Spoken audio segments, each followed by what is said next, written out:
हरिओम। आप सभी का स्वागत है गीता ज्ञान चर्चा में। आज हम अध्याय 9 के श्लोक 4 पर हैं, जहां भगवान ने जब अर्जुन को शक्तिपात किया, उसके बाद में भगवान कह रहे हैं कि यदि श्रद्धा है तो मुझे जाना जा सकता है, और यदि श्रद्धा नहीं है तो यह जो संसार चक्र है जन्म और मरण का, ये लगातार यूं ही चलता रहेगा। भगवान आगे कह रहे हैं कि मुझ अव्यक्त से यह संपूर्ण जगत व्याप्त है और समस्त भूत मुझ में स्थित हैं, किंतु वास्तव में मैं उनमें स्थित नहीं हूं। मुझ अव्यक्त से यह संपूर्ण जगत व्याप्त है। भगवान ने पहले भी ये बात बहुत ही अच्छी तरह से बताई अर्जुन को कि देख, मैं अव्यक्त हूं, मैं व्यक्त नहीं हूं। जो व्यक्त है वो प्रकृति है, और जिसके आधार पर प्रकृति खड़ी है वो अव्यक्त है, वो छिपा हुआ है, वो रहस्य से भरा हुआ है, वो गोपनीय है, वो है लेकिन दिखेगा नहीं। मैं अव्यक्त हूं, मैं बहुत ही गहरे स्तर पर इस पूरे ब्रह्मांड के, इस पूरे संसार के हूं, और मेरे ही आधार पर ये पूरा संसार, ये पूरा ब्रह्मांड गति कर रहा है और खड़ा है। संपूर्ण जगत जो है वो असलियत में मुझसे ही व्याप्त है। मैं अव्यक्त हूं और जो सारा व्यक्त जगत है वो मुझ में ही है, मेरे में ही है। मैं सब जगह व्याप्त हूं, मैं उसके बाहर भी हूं, अंदर भी हूं। ऐसा कोई स्थान नहीं है जहां जगत के मैं नहीं हूं, और समस्त भूत मुझ में स्थित है, किंतु वास्तव में मैं उनमें स्थित नहीं हूं। क्योंकि परमपिता परमात्मा सब जगह ऐसे विद्यमान है। और यदि हम धरती पर देखें तो धरती भी तो पूरे ब्रह्मांड के नजरिए से देखा जाए तो धरती तो एक छोटा सा हिस्सा है, एक छोटा सा हिस्सा, एक धूल का कण ब्रह्मांड के नजरिए से। और उसमें भी प्राणी जो है उसकी संख्या तो बहुत कम है। तो ये जो संपूर्ण प्राणी हैं, भगवान कह रहे हैं पूरा जगत जो है, सारे भूत जो हैं वो मुझ में है। सारे भूत प्राणी, जो भी भूत, पांच भूत, पृथ्वी जल अग्नि वायु आकाश, और इनसे बने हुए सारे प्राणी, तो जब पांच भूत ही मुझ में स्थित है तो सारे प्राणी भी मुझ में ही स्थित है। मैं इनसे पांच भूतों से भी अति परे हूं। पांच भूतों से अति परे हूं, पांच भूतों में भी हूं, लेकिन उससे परे हूं। और ये सारे भूत जो प्राणी हैं ये सब मुझ में स्थित हैं, किंतु वास्तव में मैं उनमें स्थित नहीं हूं। प्राणी तो मुझ में है, लेकिन मैं प्राणी में नहीं हूं। बड़ी गहरी बात भगवान यहां पर कह रहे हैं कि प्राणी मुझ में है, लेकिन मैं प्राणियों में नहीं हूं। पहली बात तो यह है कि भगवान इससे पहले जो बात करते आए थे वो अश्रद्धालु की बात करते आए थे। अर्थात जो अश्रद्धालु है वो जन्म मरण के चक्र में है, और जो अश्रद्धालु है वो उस परम पिता परमात्मा की उस शक्ति को अनुभव नहीं कर सकता, उस परमात्मा को अनुभव नहीं कर सकता। जो अश्रद्धालु है उसके अंदर में होते हुए भी मैं उसको दिखाई नहीं दे सकता, क्योंकि उसका ध्यान ही कहीं और है। मैं हूं लेकिन नहीं हूं। जो अश्रद्धालु है वो तो बाहर ही रहता है, बाहर ही सोचता है, बाहर ही खाता पीता है, बाहर ही जीता है, बाहर ही मर जाता है। वो अंदर तो गहरे में कहीं उतरता ही नहीं है। जो गहरे में उतरे उसको मैं प्रत्यक्ष हूं, सुलभ हूं। लेकिन जो गहरे में उतर ही नहीं रहा है उसके लिए तो मैं, जैसे दूध में आप ऐसे देखो तो आपको कहीं मक्खन दिखाई नहीं देगा, मक्खन नहीं दिखाई देगा तो घी भी दिखाई नहीं देगा। लेकिन ऐसा नहीं है कि दूध में घी नहीं है। दूध में घी है, लेकिन हमें दिख नहीं रहा है। और सारी उम्र हम दूध को देखते रहे तो घी कभी भी दिखाई नहीं देगा। घी दूध में है, लेकिन हमें दिख नहीं रहा है। ऐसे ही एक मछली है, वो मछली जो है वो समुद्र में है, लेकिन समुद्र मछली के अंदर नहीं है। समुद्र इतना बड़ा है, इतना विशाल है, और मछली इतनी सी है, तो मछली तो समुद्र में हो सकती है, लेकिन उस मछली के अंदर समुद्र सारा का सारा आ जाए वो नहीं हो सकता। जो बड़ा है, विशाल है, विराट है, अनंत है, असीम है, उसमें वो आ सकता है जिसकी सीमा है, जिसका अंत है।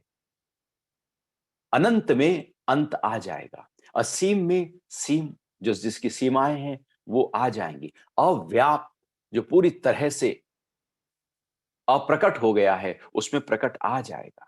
जो विशाल है उसमें छोटा आ जाएगा। भगवान विशाल हैं, जो पूरे ब्रह्मांड में फैले हैं, और भगवान कह रहे हैं कि सारे भूत मुझ में हैं, लेकिन भूत के अंदर मैं नहीं हूं, भूत में मैं नहीं। तो मछली के अंदर समुद्र नहीं, बल्कि समुद्र में मछली होती है। लेकिन हम फिर अपने ही भीतर उस परमात्मा को कैसे पाएं, यदि भगवान कह रहे हैं कि प्राणियों में मैं नहीं हूं? तो उन्होंने डिक्लेयर किया प्राणियों में मैं नहीं हूं। तो किन प्राणियों में मैं नहीं हूं? जो अश्रद्धालु हैं, जिनकी श्रद्धा परमात्मा के प्रति नहीं है, गुरु के प्रति नहीं है, जो केवल बाहर जगत और अपनी ख्यालों में उलझे हैं, अपनी दुनिया, अपने ही संसार में उलझे हुए हैं। सोचते हैं कि यही सब ठीक है। वो सब ठीक है, लेकिन फिर जन्म मरण भी है। वो ज्यों का त्यों खड़ा है। वो सब ठीक है और उसके साथ साथ हम कहें मुक्त हैं, वो ना होगा। उसके लिए तो श्रद्धा को जगाना होगा, श्रद्धा को ताकत देनी होगी, श्रद्धा को बलवती करना होगा। और श्रद्धा जब जग जाए तो श्रद्धा लगातार चलती है। श्रद्धा तो नित्य निरंतर रहने वाली एक अनूठी प्रक्रिया है, जहां मैं नहीं हूं, बस वो ही है। जिसके प्रति श्रद्धा है, जब केवल वही आ जाए, मैं ना रहूं, वो श्रद्धा कहलाती है। श्रद्धा ये आती जाती नहीं, घटती बढ़ती नहीं, है तो है। और जब श्रद्धा उस परमात्मा के प्रति पूरी तरह से सजग हो जाती है, तो परमात्मा भीतर भी और बाहर भी सब जगह प्रत्यक्ष और सुलभ हो जाता है। श्रद्धा ही द्वार है उस परमात्मा तक पहुंचने का। जैसे दूध से घी और मक्खन निकालने का उसको बिलोना ही द्वार है, उसको सही प्रकार से उबाल कर, जमा कर फिर बिलोया जाएगा, एक तरीका होगा। दूध एक प्रोसेस से निकलेगा तो घी बनेगा। ऐसे ही व्यक्ति एक साधना से जब जाएगा, तो उसके अंतरतम में जो गोपनीय रूप में जो परमपिता परमात्मा विराजे हैं, उसका अनुभव होगा। बाकी सबके लिए वो है ही नहीं। यदि चीर फाड़ के देखा जाए तो कहीं भी नहीं है। वो ढूंढा जा रहा है, वो कहीं मिलेंगे थोड़ी। जो व्याप्त हैं सब जगह अदृश्य रूप में, अप्रकट रूप में, वो कैसे मिलेगा? वो तो तब मिलेगा जब हम अपने आप को साकार से निराकार की तरफ लेकर जाएं। वो है हम में, भगवान कह रहे हैं कि वास्तविकता में मैं उनमें नहीं हूं। किनमें? जो अश्रद्धालु है। फिर आगे भगवान कह रहे हैं 9वें अध्याय के 5वें श्लोक में, सब भूत मुझ में स्थित नहीं है। सब भूत मुझ में स्थित नहीं है। मेरी ईश्वरीय योग शक्ति को देख कि भूतों को उत्पन्न करने वाला और उनका धारण पोषण करने वाला होते हुए भी मेरा आत्मा उनमें स्थित नहीं है। भगवान उसी को ही आगे, उसी अश्रद्धालु के लिए आगे लगातार बात करते जा रहे हैं। भगवान कह रहे हैं कि सब भूत मुझ में स्थित नहीं है, सब नहीं है। बस वो है, वो विरला है जिसकी श्रद्धा जग गई है। वो है जो निर्दोष हो गया है, जिसकी दोष दृष्टि हट गई है। वो है जो भक्त हो गया है। वो है जिसकी श्रद्धा लगातार तैल धारावत जग गई है। वो तो है, वो तो मुझे अनुभव कर सकता है। उसमें तो मैं विद्यमान हूं ही, क्योंकि वो केवल मुझे और केवल मुझे ही ध्या रहा है। मेरे अलावा उसके अंदर कोई और विचार, कोई ख्याल, कोई धन, कोई पद, कोई काम, कोई क्रोध है नहीं। जब लगातार परमात्मा ही रहे हमारे ही अंतरतम में, उसको श्रद्धा कहते हैं। और फिर वहां भगवान कहते हैं वहां मैं हूं, बाकियों के अंदर मैं स्थित नहीं हूं। मेरी ईश्वरीय योग शक्ति को देख। अब भगवान ने 9वें अध्याय में आकर अर्जुन को कहा कि मेरी ईश्वरीय योग शक्ति को देख। अभी तक नहीं कहा था, क्योंकि अभी तक शक्तिपात भी नहीं हुआ था। अभी तक वो गुरु कृपा जिसको कहते हैं वो घटी नहीं थी। अभी तक गुरु के माध्यम से जो ऊर्जा का संचार है वो अर्जुन के अंदर गया नहीं था। भगवान कृष्ण ने उसको उस गोपनीय ज्ञान, उस रहस्य को प्रकट नहीं किया था, अर्जुन के लिए सुलभ नहीं किया था, लेकिन अब कर दिया है। या यूं कहें कि अब अर्जुन की शक्ति जाग गई है। अब अर्जुन को दिव्य दृष्टि जो अंतर्मुखी है वो धीरे धीरे मिलनी प्रारंभ हो गई है। उसकी एक पात्रता तैयार होने के बाद में अब वो उस लायक हो गया है, उस योग्य हो गया है कि वो परमात्मा को देख पाए।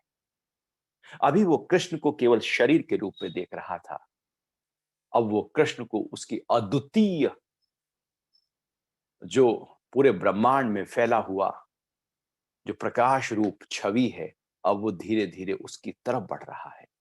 अब वो देख रहा है कि जो कृष्ण दिख रहे हैं वो नहीं है, वो तो कुछ और ही है। ये तो केवल शरीर है, क्योंकि अब भगवान ने, गुरु ने शिष्य में शक्तिपात कर दिया है। अब भगवान कृष्ण अर्जुन को पूरी तरह से अपना शिष्य मान चुके हैं। इसलिए अब कह रहे हैं कि तू मेरी ईश्वरीय योग शक्ति को देख। क्योंकि देखने की प्रक्रिया अब अर्जुन के अंदर प्रकट हो गई है। अभी तक वो चमकी आंखों से केवल साकार देख रहा था, केवल बाहर का देख रहा था, केवल भूत को देख रहा था। अब भूत को जिसके आधार पर खड़े हैं, अब उसको देखने की शक्ति उसके अंदर आई है। इसलिए भगवान कहते हैं तू मेरी योग, जो ईश्वरीय शक्ति है, जो योग शक्ति है, उसको देख। इस शरीर के अति परे वो शक्ति सबके अंदर है। वो ईश्वरीय योग शक्ति ही तो है सबके अंदर।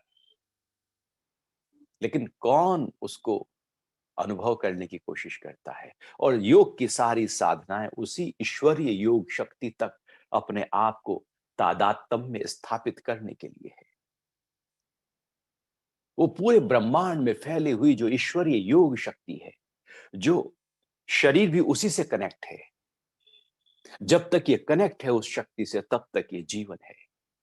और जब उस शक्ति से डिस्कनेक्ट हो जाता है, तब मृत्यु हो जाती है। हम जुड़े हैं उस शक्ति से। तो भगवान कह रहे हैं वो ही जो जुड़ने की प्रक्रिया है, ईश्वरीय शक्ति है, जो जो अदृश्य रूप से पूरे जो भी दृश्यमान जगत है वहां तक पूरी तरह से प्रकाश फैला रही है। तो उस शक्ति को देख जिससे सब चल रहा है। तू स्थूल ना देख, तू अति गहरे में जो सूक्ष्म है उसको देख। तो ब्रह्मांडीय जो शक्ति है, जो पूरे ब्रह्मांड को चला रही है, जो प्राण है, वो ही हमारे शरीर को चला रहा है। वही सब भूतों को, सब प्राणियों को, सब पेड़ पौधे, नदी, पहाड़, सूरज, चांद, सबको वही प्राण चला रहा है। और वो जो प्राण शक्ति है उसका आधार है ईश्वरीय योग शक्ति। भगवान और गहरे स्तर पर अर्जुन को एक वैज्ञानिक तरीके से लेकर जा रहे हैं। केवल ज्ञान की बात नहीं कर रहे, अब ईश्वरीय योग शक्ति अर्थात जो विज्ञान है, जिसके आधार पर पूरा ब्रह्मांड प्रकट हो रहा है, गतिमान हो रहा है, चल रहा है, वो पावर, वो शक्ति, वो विज्ञान, भगवान उसको बता रहे हैं कि तू उसको समझ, उसको देख, उसको देख। साक्षात देखने की प्रक्रिया प्रत्यक्ष होती है, बस आमने सामने। क्योंकि अभी शक्तिपात किया है भगवान ने अर्जुन का, तो वो जो सूक्ष्मता है उसके अंदर प्रकट हो गई है। अब भगवान ने जो ज्ञान दिया है, अब विज्ञान की बात कर रहे हैं कि तू उस ईश्वरीय योग शक्ति को देख जो पूरे ब्रह्मांड में व्याप्त है, इस पिंड में व्याप्त है, मेरे में, तेरे में, सब जगह वही व्याप्त है, और वही आधार है इस जीवन का, इस जगत का, इस संसार का। जो इसको देख लेता है वही मुक्त है। लेकिन हम कहां उसको अनुभव कर पाते हैं? हम तो केवल और केवल जो स्थूल है उसको ही देखते हैं। इसलिए श्रद्धा भी बहुत ही सूक्ष्म स्तर की चीज है। वो दिखती नहीं है लेकिन वो ठहरती है, होती है। क्योंकि वो कुछ दृश्य नहीं है, वो दिखने वाली चीज नहीं है, वो तो गहरे में कुछ होता है। जैसे गुरु के नजदीक जाकर कुछ होता है, कुछ लोगों के नजदीक जाकर कुछ होता है। जहां श्रद्धा बलवती हो जाए वहां से कुछ होता है। जब श्रद्धा कहीं पर टिकने लगे, एक मंदिर में टिकने लगे, तो वहां से कुछ होता है। कहीं गुरु पर टिक जाए तो वहां से कुछ, जहां टिक जाती है श्रद्धा, अब वहां अब दो नहीं एक होने लगते हैं। और श्रद्धा टिकते ही अहंकार पूरी तरह से खत्म होने लगता है। तो अर्जुन की श्रद्धा चूंकि दोष रहित हो गया है, वो भगवान श्री कृष्ण में टिक गई है। उससे पहले 8 अध्यायों में श्रद्धा टिकी नहीं थी। भगवान ने अपनी कृपा से उसकी हिलती हुई श्रद्धा को पूरी तरह से, जैसे हिलती हुई जो लो होती है दीपक की, हवा आती है वो हिलने लगती है, बुझ भी सकती है, तो हम थोड़ा ओट कर देते हैं। ओट करने से वो, या कुछ कांच का एक ग्लास रख देते हैं जिससे वो जो हिल रही थी लो, अब वो ना हिले। ऐसे ही अर्जुन की श्रद्धा जो थोड़ी सी डगमगा रही थी, ईश्वरीय कृपा से भगवान ने जो गोपनीय ज्ञान उसको दिया, पूरी तरह से श्रद्धा उसकी ठहर गई। अब जब श्रद्धा ठहर गई, अब भगवान कह रहे हैं मेरी ईश्वरीय योग शक्ति को देख।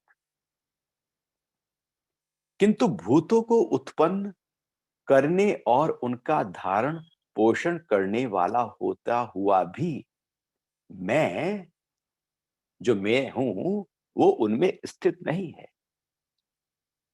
तो मेरी इस ईश्वरीय योग शक्ति को देख, और देख कि सारे भूतों का धारण पोषण मैं कर रहा हूं। कोई भी, सारे पशु पक्षी, उनको धारण पोषण कौन कर रहा है? उनको धारण कौन कर रहा है? किसमें वो धारण है और कौन पोषण कर रहा है?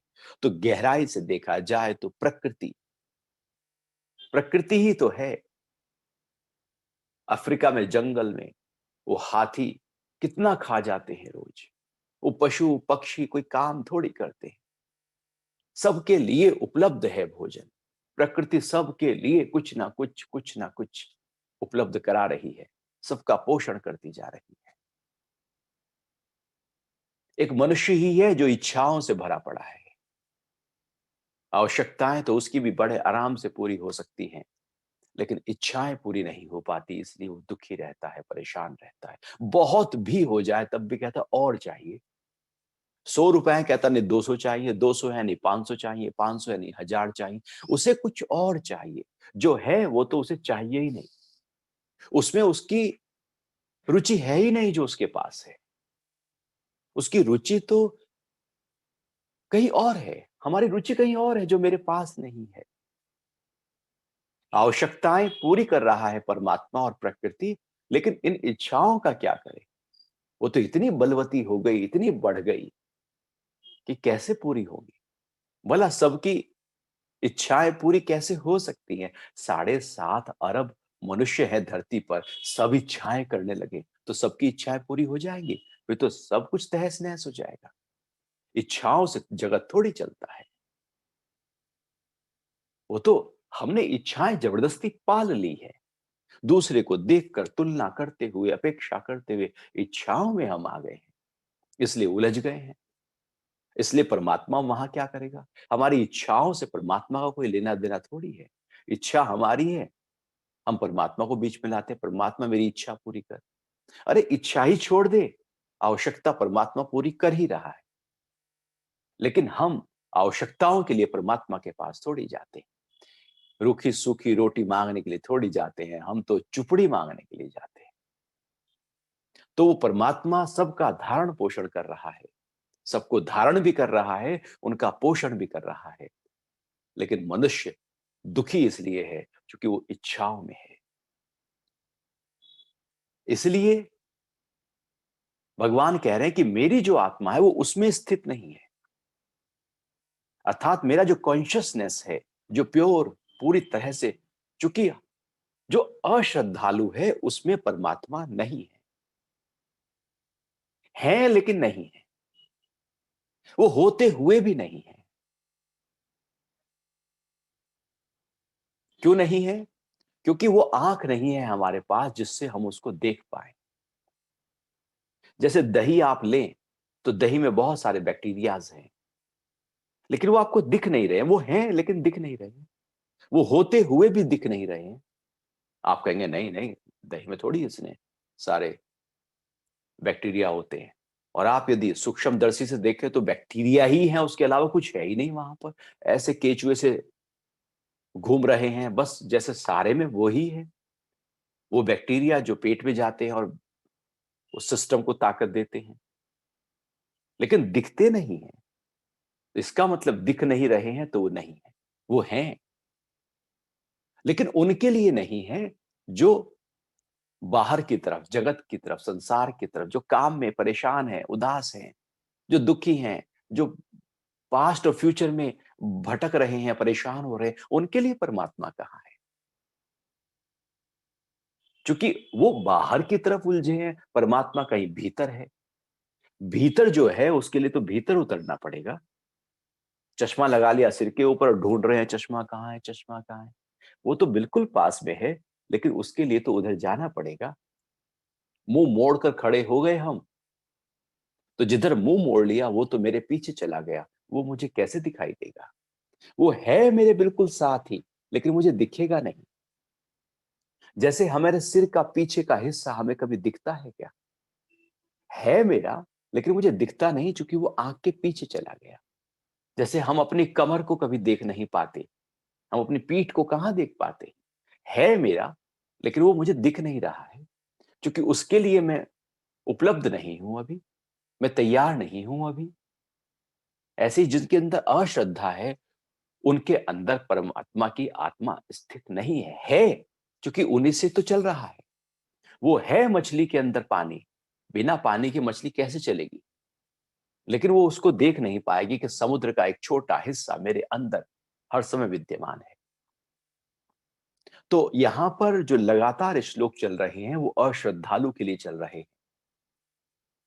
जो जन्म और मरण में हैं अटके हुए उनके लिए चल रहे हैं। फिर आगे भगवान ये 9वें अध्याय के 6ठे श्लोक में कहते हैं, जैसे सर्वत्र विचरण करने वाला महान वायु सदा आकाश में स्थित रहता है, वैसे ही सभी भूत मुझ में ही स्थित हैं, ऐसा जान। जैसे ये वायु है, वो बस विचरण कर रहा है, इधर से उधर वायु गति कर रहा है पूरे धरती के ऊपर। वायु वायु ही वायु कहां विचरण कर रहा है? आकाश में। आकाश में वायु विचरता रहता है। क्या ये वायु आकाश के बिना हो सकता है? क्या ये आकाश के परे हो सकता है? ये आकाश में ही विचरण करता रहेगा। ऐसे ही सारे भूत जो समुदाय हैं, वो सब जैसे परमात्मा आकाश है और वायु सारे भूत हैं। तो वो जो महाआकाश है, जो परम पिता परमात्मा है, उसके अंदर सारे भूत उसी तरह से विचरण करते रहते हैं। विचरण मतलब जन्म लेते हैं, सारे काम धंधा करते हैं, जीवन की यात्रा करते हैं। उस यात्रा में कुछ अमीर बन जाते हैं, कुछ गरीब बन जाते हैं, कुछ ज्ञानी बन जाते हैं, कुछ बुद्धू बन जाते हैं, कुछ मोटे, कुछ गिटके, कुछ काले, कुछ गोरे, कुछ यहाँ रहने वाले, कुछ वहां रहने वाले। बस उस यात्रा में कुछ थोड़ी देर के लिए बन जाते हैं और फिर वो खत्म हो जाते हैं और फिर से वो आ जाते हैं। फिर कुछ यात्रा पूरी करते हैं, फिर शरीर पूरा हो जाता है, फिर से आ जाते हैं। ये विचरण जैसे हवा, वायु लगातार विचरण करती रहती है। अब इधर से गई थी, फिर आ गई। वो वही घूमती रहती है, पूरे आकाश में ही घूमती रहेगी। ऐसे ही सारे भूत जो हैं, वो ऐसे ही विचरण लगातार परमात्मा में करते रहते हैं। उनका विचरण कभी खत्म नहीं होता, वो लगातार चलते रहते हैं। तो भगवान जब भी मौका मिलता है, वो कोई ना कोई उदाहरण अर्जुन के सामने एक रखते हैं और कहते हैं कि समझ, ऐसे समझ कि जैसे आकाश में वायु है, ऐसे ही मुझ में सारे भूत हैं। जैसे वायु विचरण कर रही है, ऐसे सारे भूत विचरण कर रहे हैं। उनके जन्म और मरण हो रहे हैं, बनना और मिटना हो रहा है, बढ़ना और घटना हो रहा है। बीज आता है, पेड़ बनता है, पेड़ से फिर बीज आता है, फिर बीज नीचे जाता है, फिर एक नया पेड़ बन जाता है। वो ऐसे विचरण लगातार सारे भूतों का। पानी बह रहा है, ऊपर ग्लेशियर से पानी बहा, नदी से होते हुए सागर में मिला, फिर सागर के ऊपर बादल आए और फिर पानी लिया, फिर ग्ले ऊपर बारिश हुई और फिर से वही सिलसिला। ये विचरण की प्रक्रिया पानी की लगातार हो रही है, अग्नि की हो रही है, वायु की हो रही है, भूत प्राणियों की हो रही है। सब ऐसे ही विचरण कर रहे हैं उस परमात्मा में। फिर भगवान आगे कहते हैं कि 7वें श्लोक में, हे कौन्तेय, सब भूत कल्पों के अंत में मेरी प्रकृति को प्राप्त होते हैं और कल्पों के प्रारंभ में उनको मैं पुनः उत्पन्न करता हूं। अब ये लगातार किन की बात चल रही है? अश्रद्धालु की बात चल रही है। इस बात को हम पहले से ही जब जान लेते हैं, तो फिर ये जो श्लोक है वो बहुत ही आराम से हम समझ सकते हैं कि कहां, किस स्तर पर आकर भगवान उपदेश दे रहे हैं। हे कौन्तेय, सब भूत कल्प के अंत में मेरी प्रकृति को प्राप्त होते हैं। तो ये जो प्रकृति है, ये परमात्मा की है। परमात्मा का एक ऑपरेटिंग सिस्टम है, बस है, उसकी प्रकृति है, उसकी शक्ति के आधार पर ये पूरा ब्रह्मांड, ये पूरी प्रकृति, ये पांचों भूत गतिमान हो रहे हैं। तो भगवान कह रहे हैं कि सब भूत कल्पों के अंत में, कल्प का अंत मतलब प्रलय काल। जब प्रलय होती है, प्रलय का मतलब है पूरी तरह से अव्यवस्था, या यूं कहें कि तीन गुण, सत्व रज तम, ये तीन गुण जब समान अवस्था में होते हैं, साम्य अवस्था में होते हैं, तो उसको प्रलय काल कहते हैं। और जब ये गुण एक दूसरे को दबाने लगते हैं, तो उस स्थिति को, उस अवस्था को सृष्टि की प्रक्रिया कहते हैं। प्रलय काल में तीनों गुण इक्वल इक्वल समान मात्रा में रहते हैं, ना कोई कम ना कोई ज्यादा। जब समान मात्रा में रहते हैं तो वो जैसे सुप्त रहते हैं, सोए रहते हैं, ठहरे रहते हैं। लेकिन जैसे ही भगवान के अंदर वो संकल्प उठा कि मैं एक हूं और अनेक रूपों में प्रकट हो जाऊं, ये संकल्प के कारण से उस प्रकृति में, उस सत्व रज तम में एक विक्षोभ पैदा हुआ, एक हलचल पैदा हुई। जैसे पानी शांत है एकदम और कोई हवा का झोंका वहां पर आए, आप फूंक भी मार दें तो पानी में तरंगे उठनी शुरू हो जाएंगी। तो संकल्प के आधार पर ही ये जो तीन गुण की साम्य अवस्था थी, इसमें विक्षोभ होना शुरू हुआ, हलचल होनी शुरू हुई। और हलचल होते ही सृष्टि का आरंभ हो गया। और फिर ये लगातार सृष्टि चलती रहेगी। फिर कल्प का जब अंत होगा, जब फिर से ये तीन गुण समान अवस्था में आ जाएंगे, तो प्रलय हो जाएगी। और जैसे ही प्रलय होगी, उस समय जितने भी जीवधारी प्राणी हैं, वो सूक्ष्म रूप में, जीव रूप में उस प्रकृति में लीन हो जाएंगे। वो लीन रहेंगे, तल्लीन रहेंगे तब तक जब तक वो जो कल्प का अंत चल रहा है। लेकिन जैसे ही फिर से कल्प का आरंभ होगा, फिर वो जू के त्यों सारे उत्पन्न हो जाएंगे। तो ये सिलसिला चलता रहता है। जैसे रात को हम सोते हैं, अपनी सारी सृष्टि को समेट लेते हैं, सुबह उठते हैं, उसी सृष्टि के साथ उठ जाते हैं। रात को आप सोए थे और आपके पास में रात को 100 रुपए रखे थे, तो सुबह जब आप उठेंगे तो सो ही होंगे। रात को जब आप सोए थे, कोई ख्याल आपके मन में चल रहा था, सुबह जब आप उठेंगे तो वही ख्याल होगा। जैसे थे, जिस घर में सोए थे उसी घर से उठने वाले हो। जो आपका था वही होने वाला है। ऐसा नहीं कि रात को सोए थे तो संबंधी कोई और थे, सुबह उठे तो संबंधी सारे नए हो गए, शरीर नया हो गया, घर नया हो गया। वो ज्यों का त्यों वैसे ही रहने वाला है, लेकिन आप 8-10 घंटे लगातार पूरी तरह से जैसे प्रलय कर दी हो, पूरी तरह से शांत हो गया हो सब कुछ, जैसे हट गया हो सब कुछ, खो गया हो, लीन हो गया हो, वो हो जाता है। लेकिन सुबह उठते ही ज्यों का त्यों फिर वहीं से सिलसिला शुरू हो जाता है। तो जीवों में भी ऐसे ही है कि जब कल्प का अंत होता है तो जीवधारी प्राणियों के सारे कर्मों के संस्कार वो पूरी ज्यों के त्यों जीव भाव में इकट्ठे रहते हैं।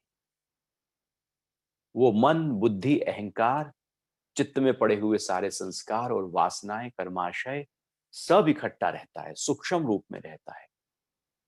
और वो जब तक प्रलय चल रही है तब तक वो सुप्त अवस्था में रहेगा। और जैसे ही कल्प का आरंभ होगा, वो फिर से प्रकट हो जाएगा। जैसे एक बीज है, आप लंबे समय तक रख दीजिए, उसके अंदर पूरे का पूरा पेड़ सुप्त रूप में रहेगा। जैसे ही आप उसको बीच में जमीन में गाड़ देंगे, उसके लिए भूमि तैयार करेंगे, वो एकदम प्रकट हो जाएगा। वो बीज था, वो प्रकट हो गया। आपने उसको बस इकट्ठा किया हुआ है। लेकिन यहां पर जो सारे भूत प्राणी हैं, वो सूक्ष्म रूप में इकट्ठा हो जाते हैं, जीव रूप में इकट्ठा हो जाते हैं। उनके कर्मों के सारे फल उनके चित्त के साथ इकट्ठा हो जाते हैं। और कहने का मतलब यह है कि यदि कल्प का अंत हो भी जाए, प्रलय हो भी जाए, तो सब मुक्त होने वाले नहीं हैं। मुक्ति नहीं है कि प्रलय हो गया तो अब मुक्त हो गए। नहीं, प्रलय हो गया तो ज्यों का त्यों जो भी हमारे कर्मों के फल हैं, वो स्टोर हो गए हैं। वो स्टोर हो गए हैं, जैसे फिर से वो प्रकृति उत्पन्न हो जाएगी, कल्प का आरंभ हो जाएगा, वो वहीं से ही अपनी यात्रा का प्रारंभ कर देंगे। अब उसी के आधार पर सब जीव जंतु अपने कर्मों के आधार पर बनने शुरू हो जाएंगे। और ये सिलसिला लगातार चलता रहेगा, क्योंकि प्रकृति के अंत में सारे भूत, जितने भी भूत हैं, पांचों भूत, वो भी शांत हो जाते हैं और फिर वो पांचों भूत प्रकट हो जाते हैं। और पांचों भूत प्रकट होते ही फिर ये शरीर और प्राणी फिर से उत्पन्न होने लगते हैं। ये सिलसिला चलता रहता है। ये सिलसिला उनके लिए है जो अश्रद्धालु हैं, क्योंकि उनकी अभी मुक्ति नहीं हुई। तो लगातार अरबों सालों तक ये सिलसिला चलता रहेगा। ऐसा नहीं है कि मुक्त हो जाएंगे। अश्रद्धालु लगातार इसी सिलसिले का हिस्सा बनता रहता है, जन्म और मृत्यु का हिस्सा बनता रहता है। फिर भगवान कह रहे हैं कि 8वें श्लोक में, अपनी प्रकृति को वश करके मैं उन सब भूत समुदाय को पुनः पुनः उत्पन्न करता हूं, जो प्रकृति के वश में होने के कारण परतंत्र हैं। जो प्रतंत्र हैं वो फिर से उत्पन्न होंगे, क्योंकि वो प्रकृति के वश में आ गए हैं। जैसे हमने कोई कर्म किया, कर्म का फल आ गया तो हम प्रकृति के वश में चले गए। हमने कुछ सोचा, उसका एक बीज के रूप में उसका फल हमारे चित्त में इकट्ठा हो गया, तो अब हम उसके वश में चले गए। हमने किसी को कुछ कहा, हमने कुछ शब्द दिया, तो शब्द देने के आधार पर हम उसके वश में हो गए, अर्थात अब वो कर्म हमारा बन गया। और हम ऐसे ही अपने आप को बांधे रखते हैं, ऐसे कुछ बोल देते हैं, ऐसे कुछ कर लेते हैं, ऐसे कुछ सोच लेते हैं और बंध जाते हैं प्रकृति में। हम अपने स्वार्थों के आधार पर अपनी इच्छाओं को पूरा करते करते प्रकृति में इतने जकड़ जाते हैं कि पता ही नहीं लगता कि उससे निकले कैसे। ये इच्छाएं लगती तो हैं कि बहुत ही खूबसूरत हैं, लेकिन ये बांध रही हैं हमको। ये काम लगता तो है बहुत अच्छा है, लेकिन बांध रहा है। ये लोभ बांध रहा है, ये राग बांध रहा है, ये सब माया बांध रही है, जकड़ रही है हमको। विवेक माया से ऊपर उठाता है, लेकिन यदि हम उन विकारों में गए तो विकार के कारण से अब हमारा प्रकृति में स्टेक हो गया। मान लो हमने किसी कंपनी का शेयर खरीदा हो, तो अब मेरी भी तो हिस्सेदारी उसमें हो गई ना।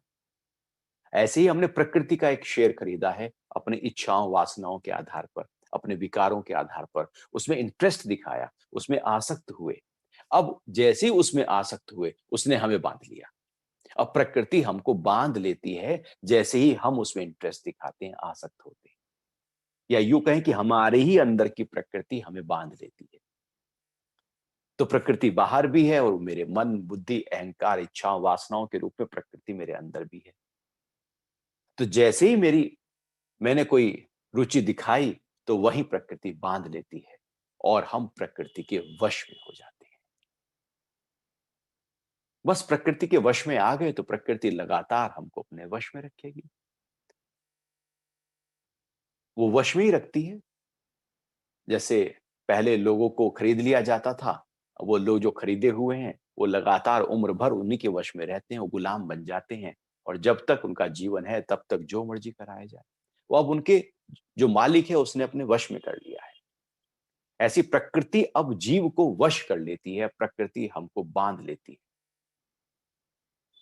तो प्रकृति जब हमको बांध लेती है और हम प्रतंत्र हो जाते हैं, प्रकृति पूरी तरह से जकड़ लेती है और ये सिलसिला तब तक चलता रहता है जब तक हम पूरी तरह से स्वतंत्र ना हो जाएं। तो भगवान कह रहे हैं कि अपनी प्रकृति को वश करके मैं सब भूत समुदायों को पुनः पुनः उत्पन्न करता रहता हूं। वो भूत समुदाय बार बार उत्पन्न होते रहते हैं। क्यों उत्पन्न होते रहते हैं? जो प्रकृति के वश में होने के कारण परतंत्र है।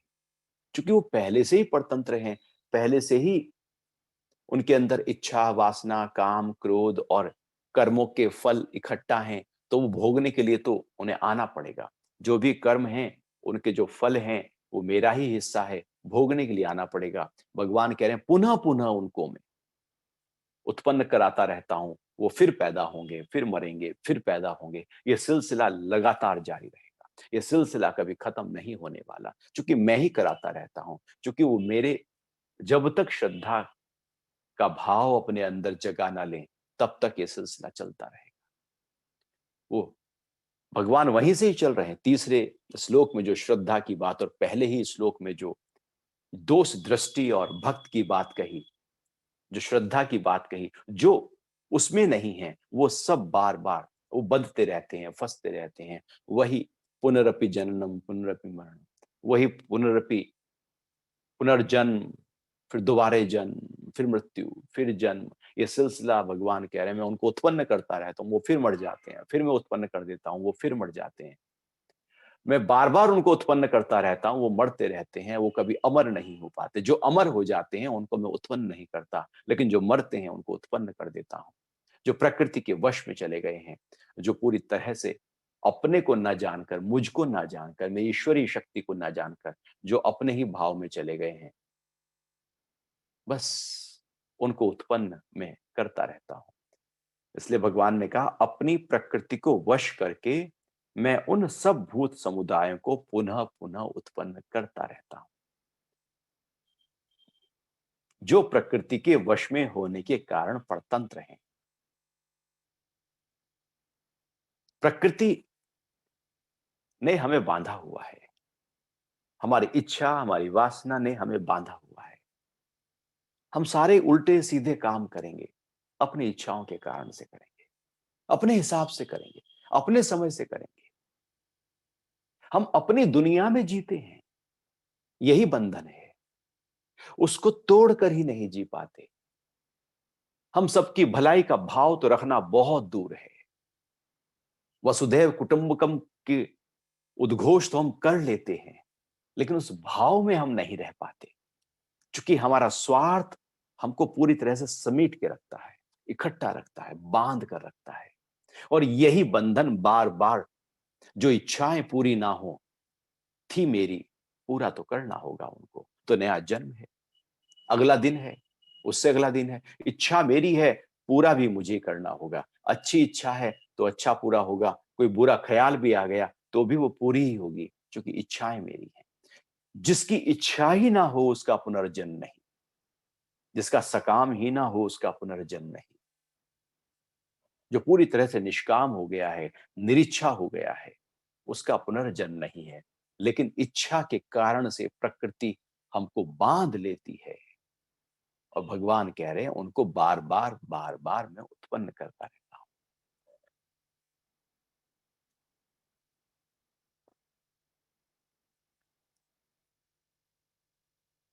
भगवान ने यहां पर लगातार उनकी बात कही जो अश्रद्धालु थे।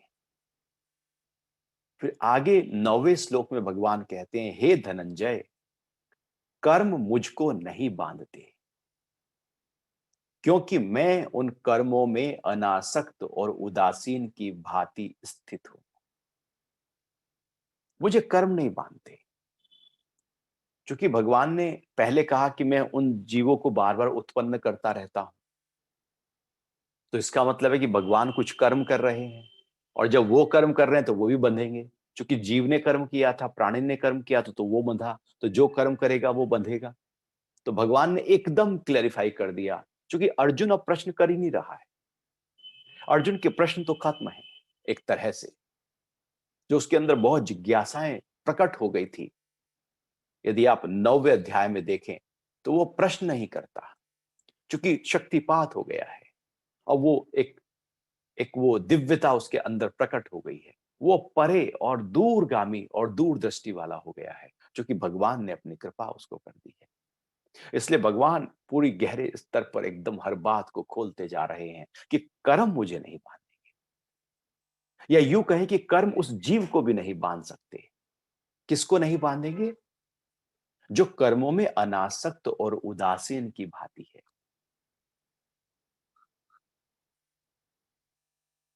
हम तो हर कर्म में आ सकते हैं, आसक्त ही हैं। हम कहते हैं मेरा ये कर्म है, मैं ये करूंगा, फिर कहते हैं मैंने ये किया था, फिर कहते हैं मैं बार बार करूंगा, और फिर वो हमारे अंदर याद है, फिर 10 साल बाद भी वो याद है, 20 साल बाद भी याद है, मैंने वो किया था। याद ना हो तो हमारे चित्त की गहराइयों में वो पड़ा हुआ है, कोई हिप्नोटाइज करके हमको याद दिलाए तो वो फिर से याद आ जाएगा। वो हमारे अंदर रजिस्टर हो गया है।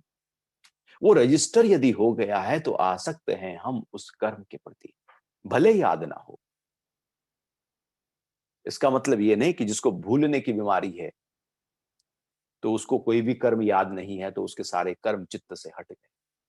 वो जू के त्यों पड़े हैं, लेकिन अभी याद शक्ति खत्म हो गई है, उसको निकालने की शक्ति खत्म हो गई है। कि जैसे घर में आपके सारा सामान है, लाइट नहीं है, तो देखने की शक्ति, जो प्रकाश वस्तुओं पर पड़कर प्रकाशित होती थी वस्तुएं, अब वो दिख नहीं पा रही है।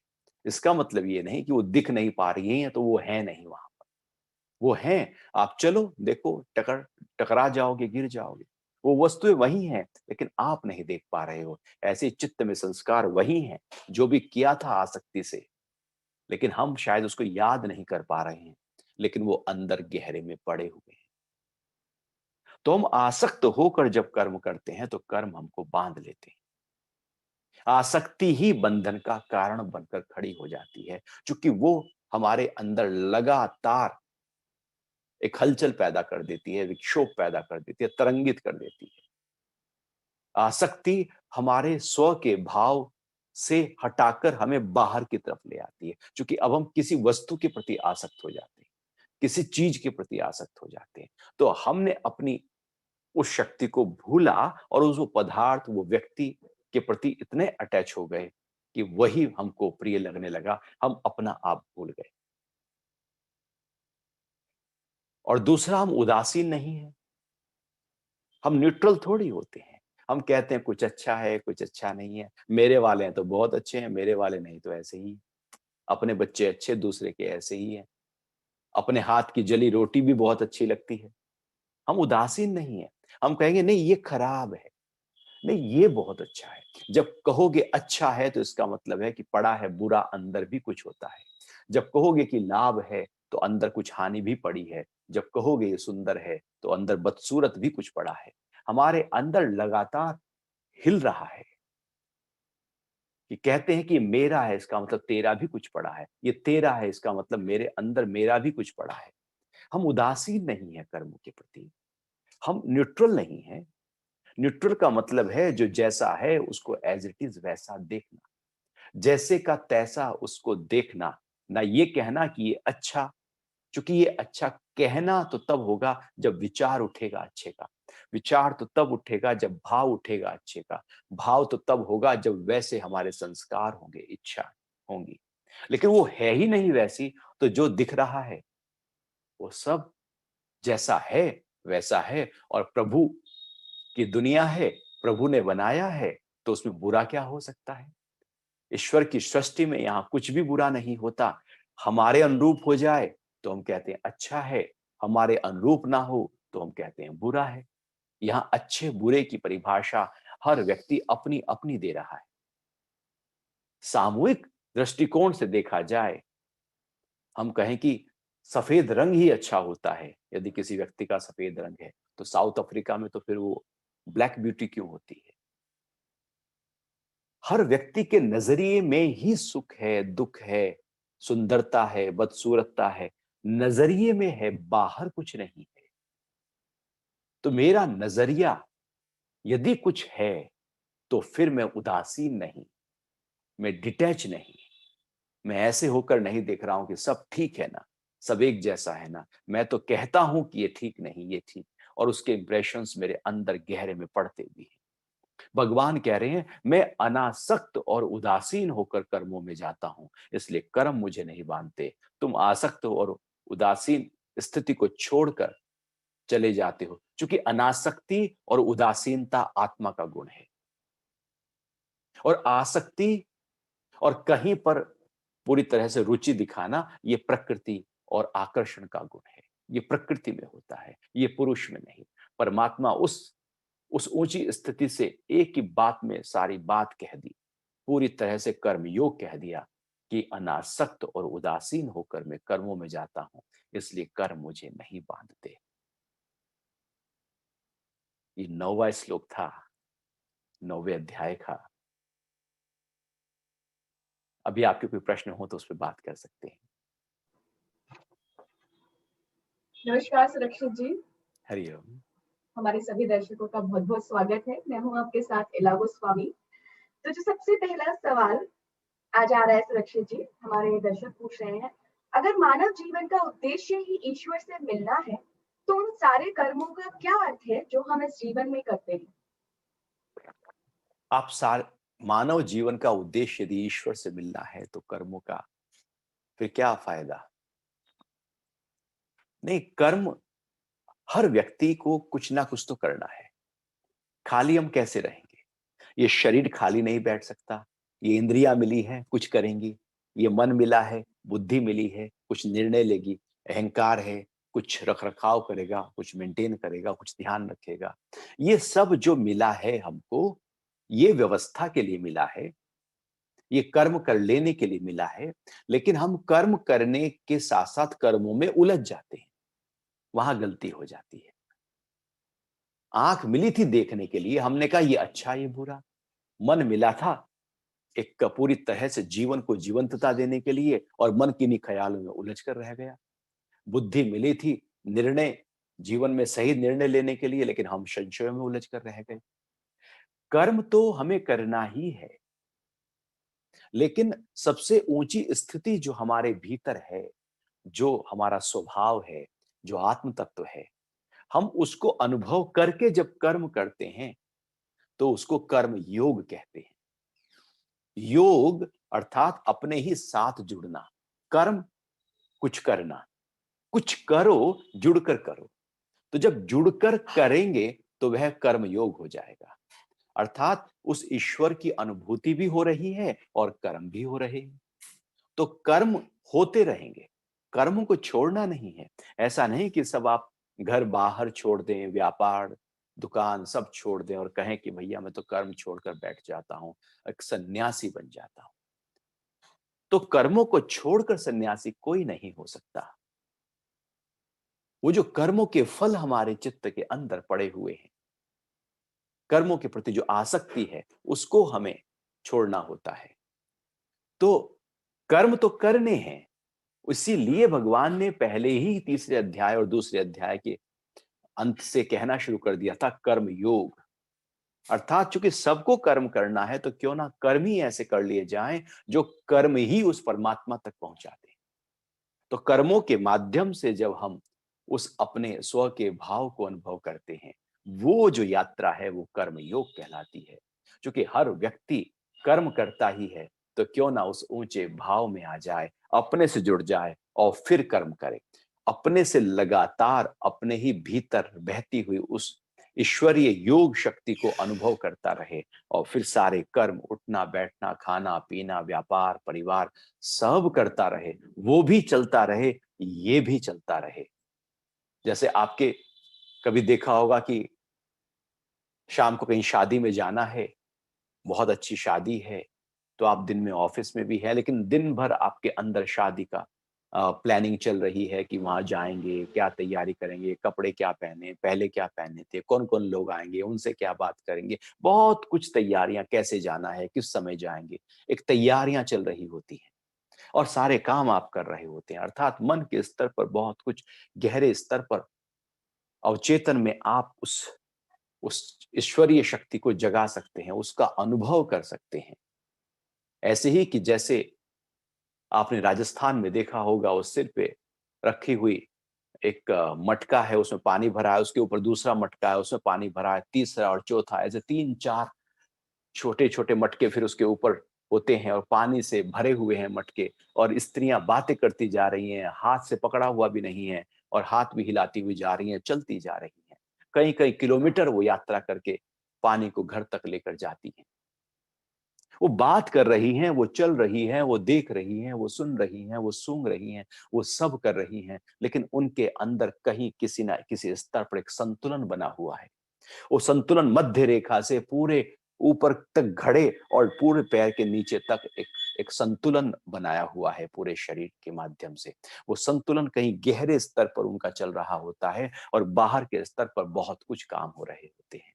यही कर्म योग है कि वो योग जो है वो गहरे स्तर पर सजग होता है और बाहर के स्तर पर हम सब काम कर रहे होते हैं।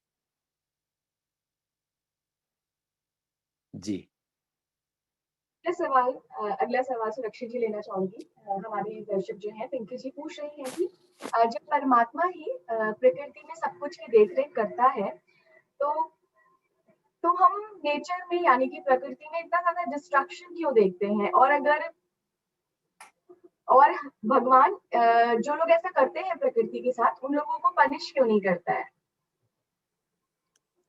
भगवान ही प्रकृति को संभाल रहा है, तो प्रकृति में इतना उपद्रव क्यों? और जब प्रकृति में इतना उपद्रव, तो पनिशमेंट क्यों नहीं? अभी जो कोरोना आया है, ये क्या है? ये प्रकृति का एक रोष ही तो है। लेकिन उसकी हमने सज़ा प्रक सबको क्यों मिल रही है? ये भी पूछ रही हैं वो। उसकी सजा, आप ही तो बताओ, प्रकृति को हमने सजाया कितना, संवारा कितना? हमने तो केवल प्रकृति को अपने मतलब से यूज किया है। हमने प्रकृति के लिए क्या किया? यदि हम देखें, प्रकृति के लिए हम करते क्या है?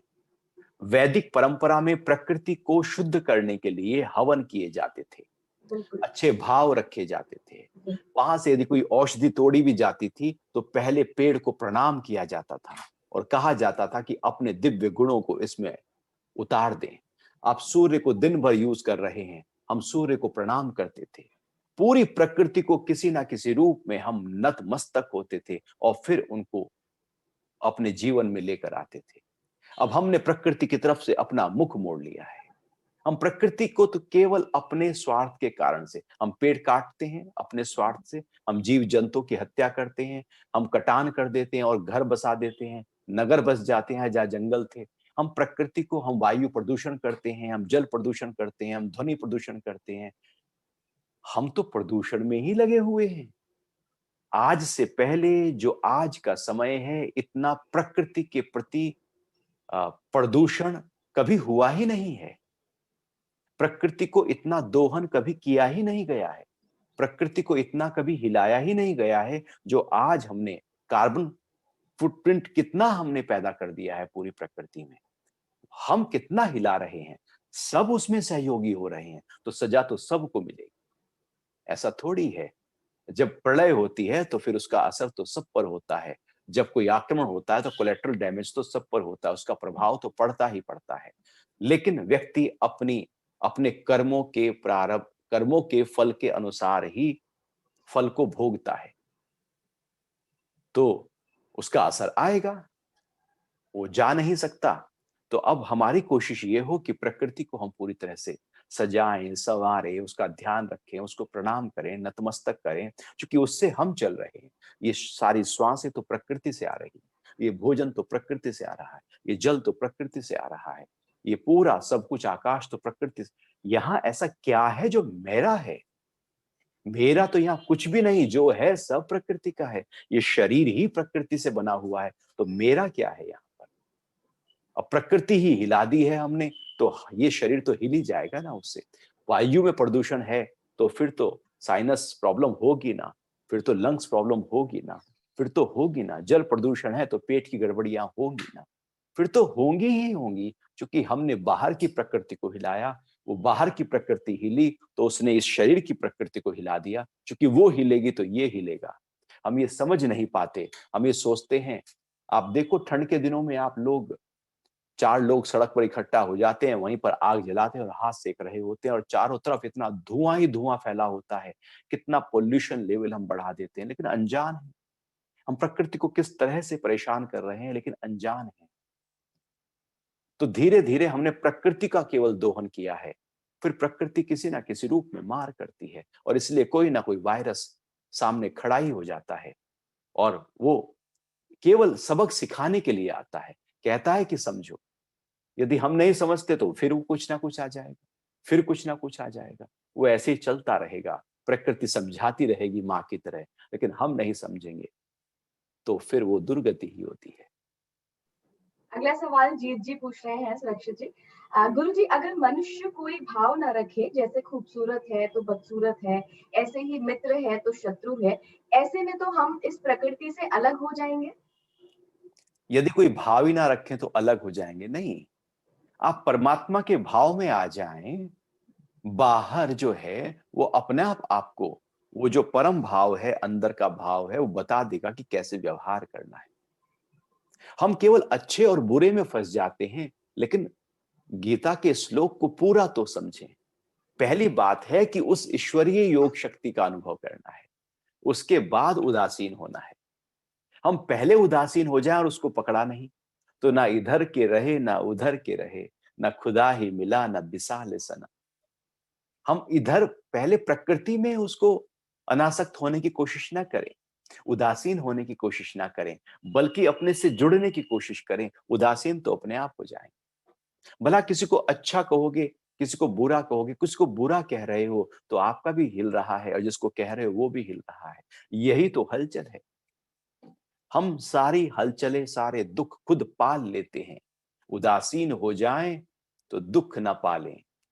जैसे आप यदि कहीं बाहर घूमने जाएं तो वहां पर उदासीन होकर देखें तो आपको नजारे बहुत ही मोहक दिखाई देंगे और वहीं का रहने वाला कहेगा नहीं, यहाँ तो पानी नहीं आता, यहाँ तो ये खराब है, यहाँ तो म्युनिसिपल कॉर्पोरेशन का ये प्रॉब्लम है, ये प्रॉब्लम है, यहाँ ये पॉलिटिक्स है। तो वो जैसे ही उसमें अटक गया, फंस गया, तो सारी प्रॉब्लम आ गई। उदासीनता प्रेम को पैदा करती है। उदासीनता का मतलब ऐसा नहीं कि आप न्यूट्रल हो गए, बाहर से और अंदर से बहुत सारी बातें चल रही है, अंदर से ही कुछ उठ नहीं रहा है तो बाहर क्या बोलेंगे? फिर सब, जैसे जैसे सूरज सबके लिए है, उदासीन खड़ा है और सबको प्रकाश दे रहा है, नदियां सबको जल दे रही हैं, हवाएं सबको ऑक्सीजन दे रही हैं, आकाश सबको शब्द दे रहा है, उदासीन खड़ा होकर सबके लिए कर रहा है।